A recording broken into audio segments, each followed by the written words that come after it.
Mangwanani Mwalelepo, Vukenjani, Kleklas Vanave Africa. Welcome to Africa. Good morning. The news and current affairs show, bringing you everything you need to know happening on the African continent and beyond.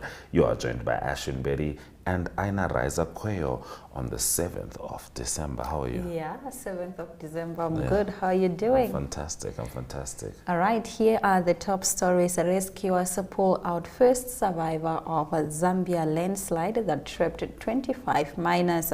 Mozambique, Mapiko traditional dance joins list of Unesco's intangible heritage. And Mali and Niger to end tax agreements with France. You can follow all our programs on our website, which is called oneup2.com, or on DSTV 285 or GoTV 25 in Namibia.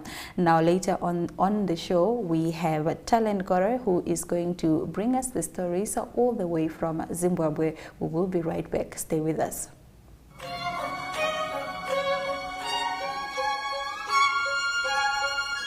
Welcome to Active Kids, a daily TV show that sparks creativity, learning, and fun for young minds. With exciting activities and lessons, Active Kids inspires curiosity and a love for learning. New face to the 15. The perfect mix of play and education. Don't miss out on the fun. Tune in to Active Kids on NTV every weekday at 10 o'clock and let the adventure begin.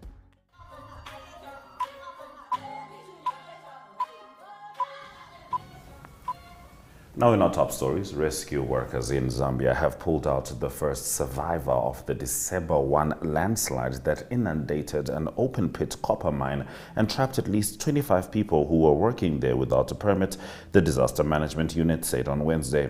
The rescue team also retrieved one body which had yet to be identified, the Disaster Management and Mitigation Unit said in a statement posted on Facebook.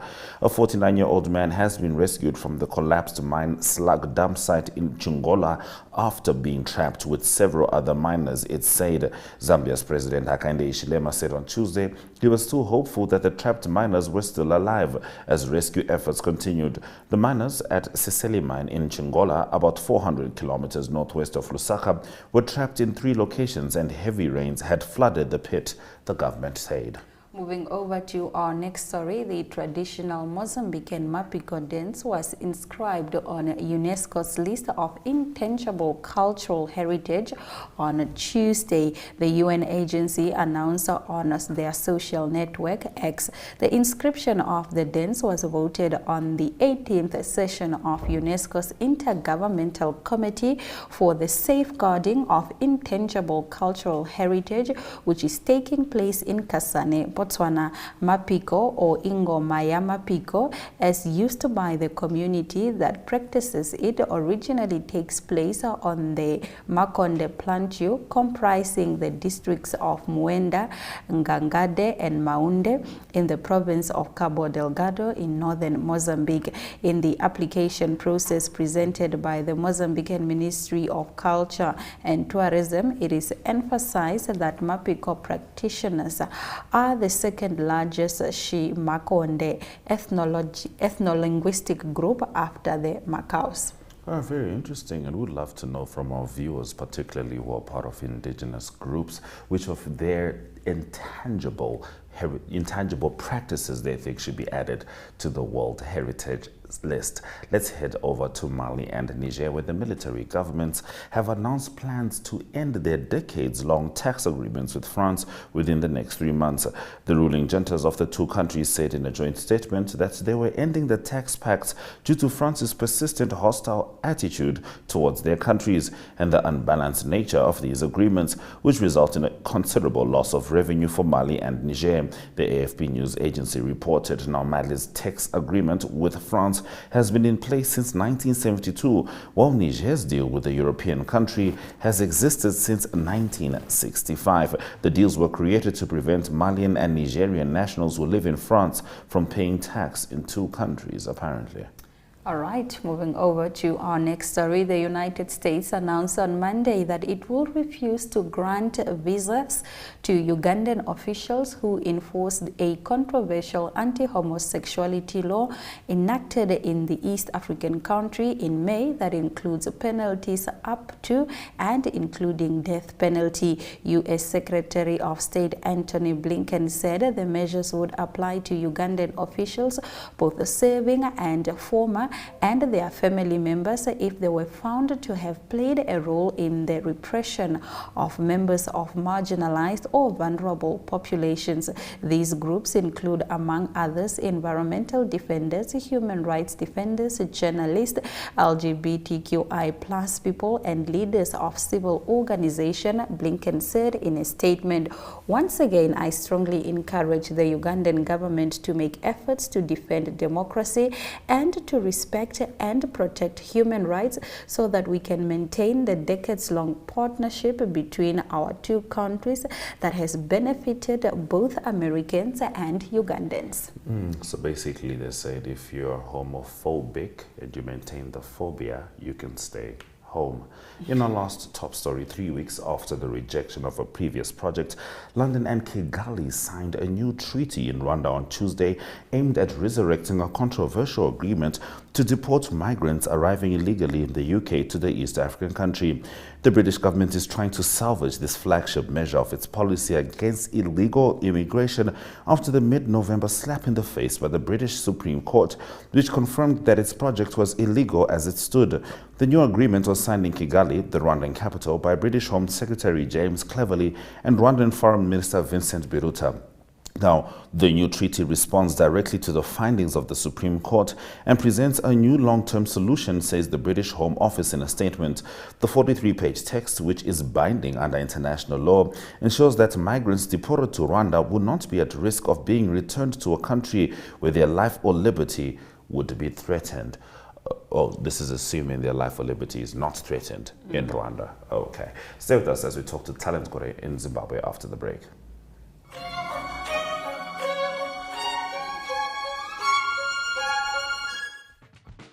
Welcome to My.NA Cars, your ultimate destination for everything automotive. I am your host, Diana Master. Teamwork makes the dream work, right? Discover the latest models, innovative technologies, and expert insights from our passionate hosts. Learn essential maintenance tips and get exclusive behind-the-scenes access to the automotive industry. Don't miss My.NA Cars on NTV every Thursday at 2100 hours. Tune in and ignite your passion for automobiles.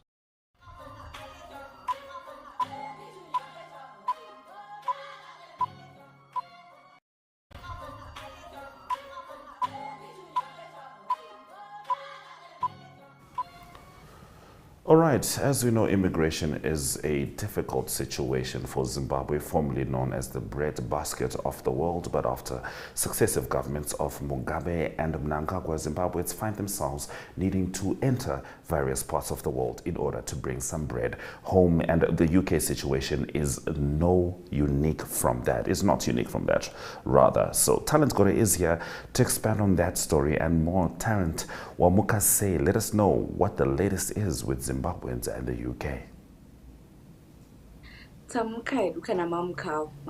Africa. So thousands of Zimbabweans hoping to work in the United Kingdom's health and social care sector face an uncertain future in the United Kingdom. You also find out that more than 20,000 Zimbabweans have left or have been granted visas to go to the United Kingdom since June this year up until now.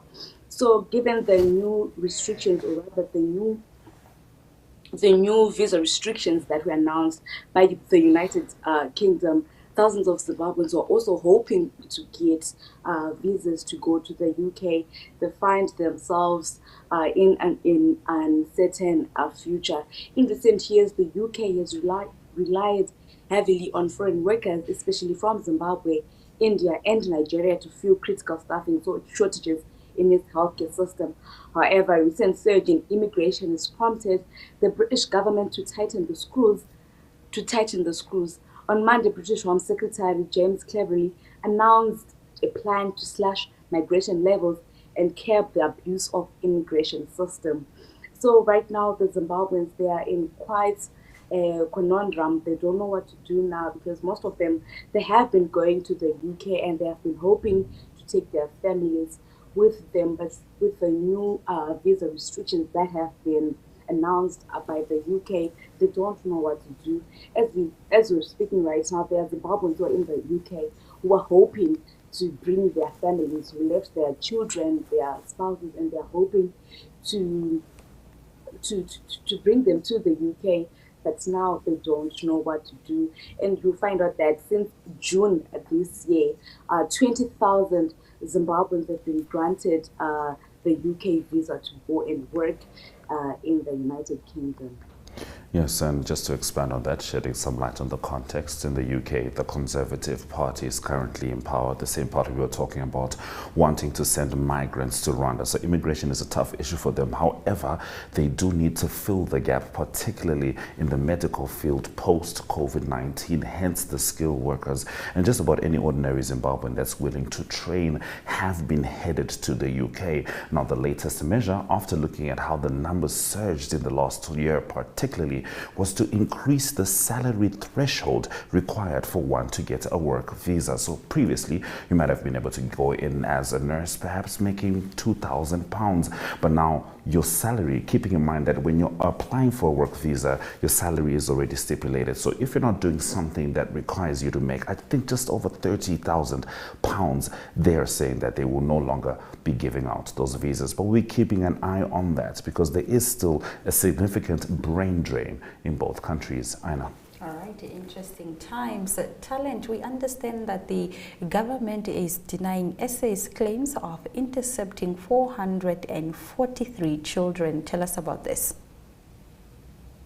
Yes, on Sunday, Border Management Authority from the South African side said that the law enforcement agents had intercepted 443 children under the age of 8 who were being brought to South Africa. But the Zimbabwean government has denied reports that South Africa immigration officials intercepted 42 cross-border vehicles which were ferrying more than 440 unaccompanied children from Zimbabwe into South Africa.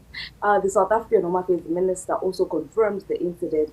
However, Home Affairs Minister in Zimbabwe, Kazembe, has denied such an incident ever taking place.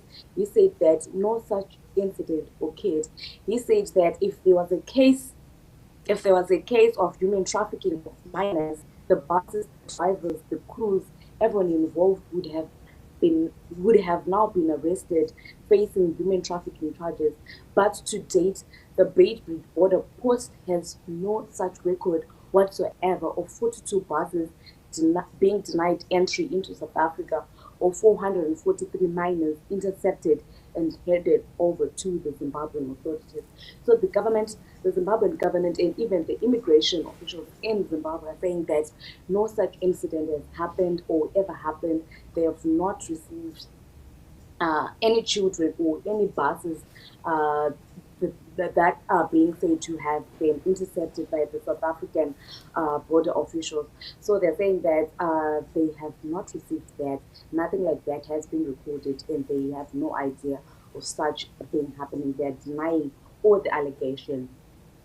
My goodness, do we call the Ghostbusters for this magic school bus, which no one can seemingly identify? Talent. I mean, if Zimbabweans are saying there was no bus and South Africans are saying a bus definitely arrived, we need to find a way to make sense of it all. And the closest logic that can, hang on my head right now is understanding that the ANC currently is dealing with a large immigration crisis. This is public news. Doesn't matter what party you support. South Africa, ANC, big immigration issue because they're people are saying so many Zimbabweans are floating in.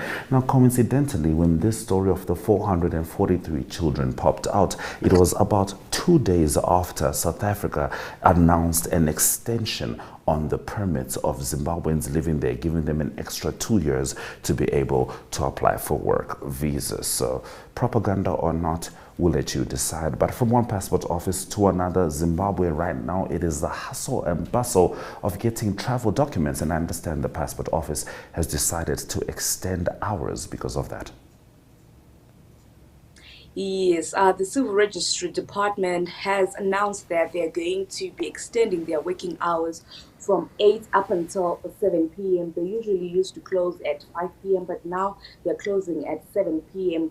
Given they are responding to the rise in the number of people applying for the travel document. This also comes at a time when the government announced a 100% hike in passport fees from January 1, 2024. In a statement, the Civil Registry Department said the passport offices will be open from 7 up until 7 p.m. during weekdays and from 8 to 3 p.m. on Saturdays with immediate effects.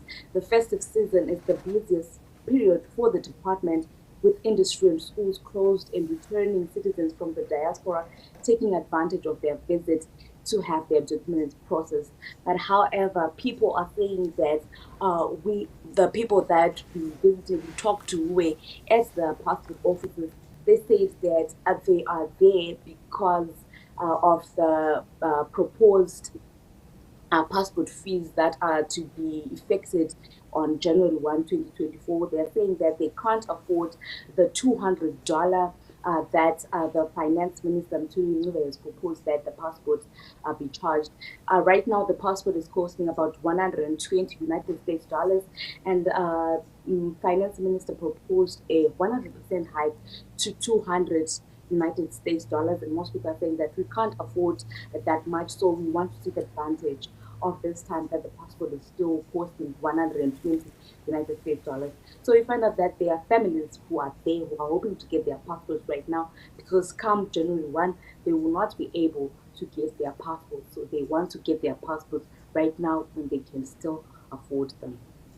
Interesting to see that that's what it takes for the office to extend hours. I thought it would have been, the fact that Zimbabweans queue daily from 4 a.m. in order to stand in a queue of a minimum of 2,000 people in order to be served. So it's going to be interesting to see how all that rolls out, and of course using passports to try and back up the economy's deficits.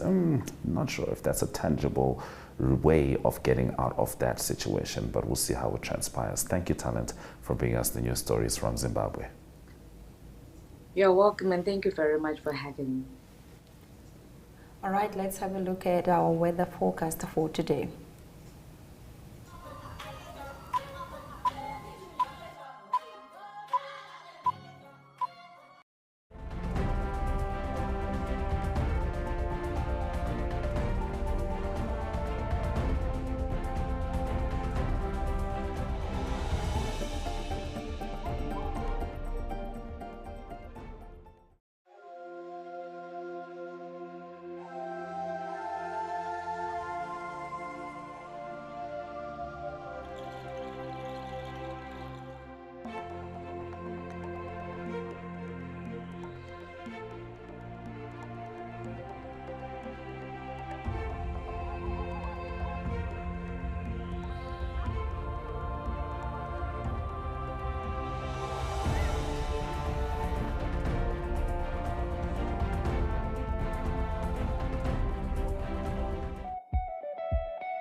To another exciting episode of Irongo Talk. Hier is die weer en vertel ook vir julle waar die vis heel moontlik kan byt.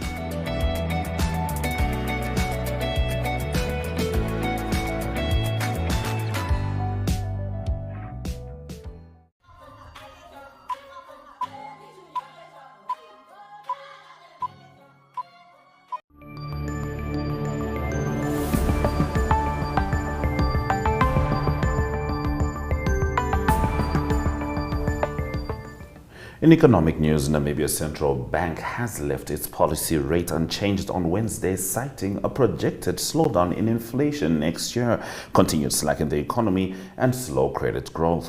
The decision to keep the rate at 7.75% is the third hold decision in a row after the Bank of Namibia raised it by 50 basis points in June.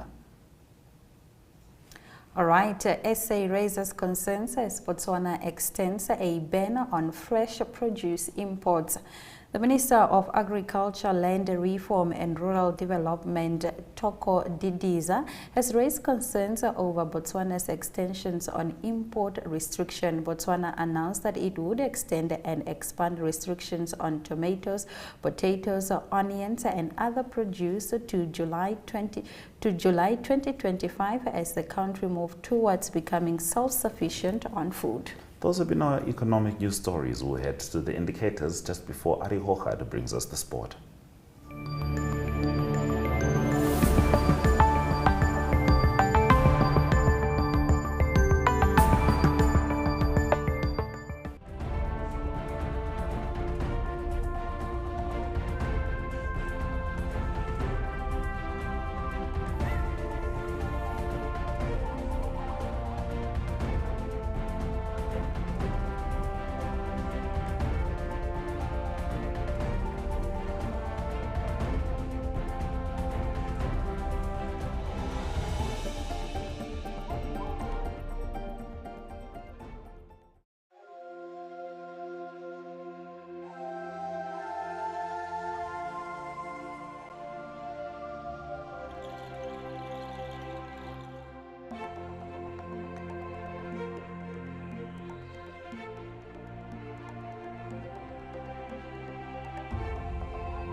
Good day everyone, time for international sports news, starting off with soccer news. First, news from the English Premier League, games played in midweek, and it is Arsenal that is now 5 points clear on the English Premier League. They've played one game more than the second placed Liverpool and third placed Manchester City, but it was the last game was a 4-3 win for Arsenal, and they played against Luton Town. Tough game for them, winning 4-3 away at Kenilworth Road, and it was Arsenal that trailed 3-2 late in the second half, and then it was goals by Kai Havertz in the 60th minute, and then a winner from Declan Rice that was way late in the game in the 97th minute. It was Arsenal winning 4-3, and now they have 36 points after 15 games, and after 14 games Liverpool on 31, and Manchester City, the defending champions, after 14 games they've got 30 league points. Staying with English Premier League, it is Manchester United coach Erik ten Hag that continues to be under pressure, and that is the speculation that the players of Manchester United, or some players, not happy at the moment with the coaching and the coaching regime. And it is Manchester United currently 7th on the English Premier League, and they have 10 losses from their last 21 games. There were also some challenges in terms of media. It was 4 media outlets that was banned from the latest media conference of Manchester United, and that was Sky Sport, also ESPN, Manchester Evening News and Mirror. So all 4 not allowed to be at the media conference, and the reasons given by Manchester United is that the club was not given the right to reply on a negative stories that was written. So a big pressure on Erik ten Hag and Manchester United. And continuing international sports news with Formula 1 racing news, and it was the FIA that confirmed there will be 6 sprint races also in the calendar for 2024, and it is the sprint races it is on the Saturday before the Sunday main race. There's a sprint race that is a third of the race distance, very popular for television and online, and also on-track entertainment, and it will be the 6 races in China, then also in the Miami Grand Prix, the Austrian Grand Prix, also in Austin, also in America, and then Sao Paulo and also Qatar. The first one of these sprint races will be the weekend of the 19th to the 21st of April. That will be the Chinese Grand Prix. And closing off today's international sports news, it is golf news. It's golf news from the Live Golf Initiative, and it is a breakaway league, Saudi Arabian backed, and it is speculation is still continuing that John Rahm, the current men's world number 3 player in the world from Spain, might join the Live Golf breakaway league. There's speculation that he might earn as much as $600 million for that, and to put it into context, all the money that the PGA play for in 2024 adds up to $480 million US. That's all the prize money for all the players in the whole season in 2024, the players that make the cut. So one player might get more than what the whole tour offers in 2024. So it's just speculation. The Live Golf Initiative is funded by the Public Investment Fund from Saudi Arabia, and it's described as a $2 million setup. So lots of dollars available for Live Golf. That's international sports news for today. Hope you have a great sport day, and we talk international sport again tomorrow. Goodbye.